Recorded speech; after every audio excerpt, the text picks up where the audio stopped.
In this video, I'll be showing how to replace the coolant and coolant hose flange O-ring on a 2005 Jaguar X-Type 3.0. Tools I'll be using is jack set, a couple of flathead screwdrivers, channel locks, a ratchet with a socket number 8, a oil pan, a number 17 O-ring, and of course coolant for the Jaguar. The first thing I want to do is take a wedge from jack set and put it under the back tire, then pull the e-brake to keep the vehicle from moving while I do this.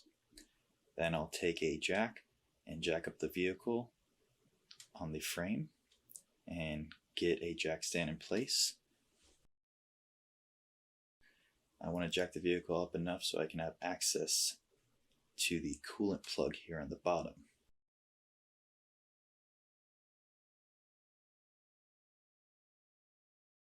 Using a flathead screwdriver, I will turn this coolant plug counterclockwise until I get a little drip here of coolant. And when I get to that point, I'll take my little catcher here and continue removing the plug so I can catch all the coolant and put the plug to the side just for a bit. And to release this fluid a little quicker, I'm going to remove this top on the reservoir cap. This stops any kind of vacuum from happening and allows the fluid to come out way quicker. After that's done, I'll remove my little pan that I used to catch the coolant and put the plug back in. And I'll just turn this clockwise, righty-tighty, lefty-loosey. And I don't want to turn this too tight. It is an older vehicle, so I just want to fit in there snug.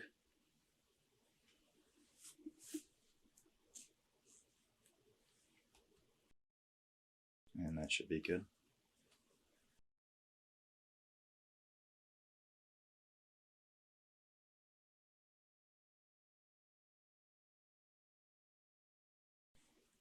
Now I need to remove these coolant lines from the coolant hose flange.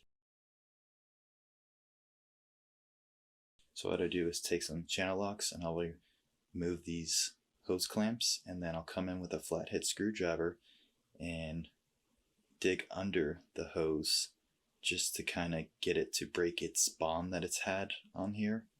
This helps with not damaging the coolant hose, and also helps with not damaging the coolant hose flange, because these things are a little old. And that pipe just sits right to the side behind that oil cap. And I'll do the same thing for all sides of the hose. Channel locks to remove the clip, and then take a flathead screwdriver and just dig underneath that hose there and wiggle it off. And then I'll remove this coolant hose flange with the number 8 socket. And again, this is righty-tighty, lefty-loosey. And I've already drained the coolant out of here, but I want to take a little towel just in case there's any residual. I don't want any kind of coolant dropping in. I want to try to catch anything if possible. But luckily everything's dry.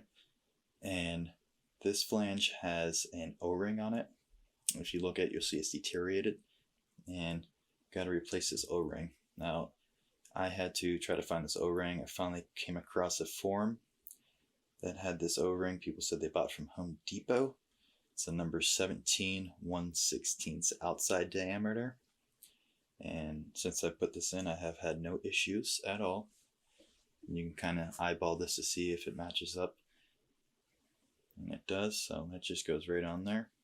And then I'll put this coolant hose flange back in place, tighten it down with the number 8 socket, and then just reattach all the hoses and put the clamps back in place.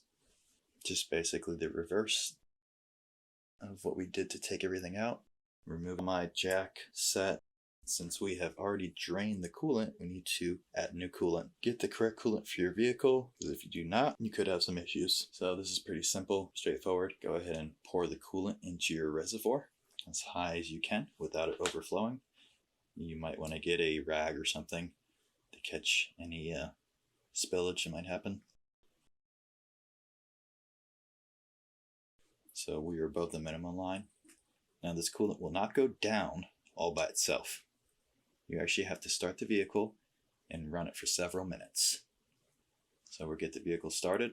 As I'm doing that, I'll move the wedge from behind the vehicle. That's to not forget. That's something that's easy to forget. As the vehicle's running, I'll periodically check for any kind of leaks. And then I'll open up the reservoir cap, and this will help the coolant go into the system and work its way through, and also check the temperature from time to time. And you can see this fluid is dropping. The pump is working right now to push that through the reservoir and into the coolant hoses and radiator. And as that drops, I will add more coolant until I get to the very end of that jug.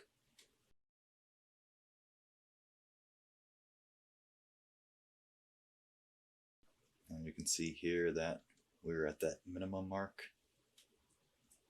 So I let the engine run for a little bit longer, just to double check, make sure we're not dropping too much further past that, and then come back and check for any leaks that could have occurred. We have no leaks, so we're good.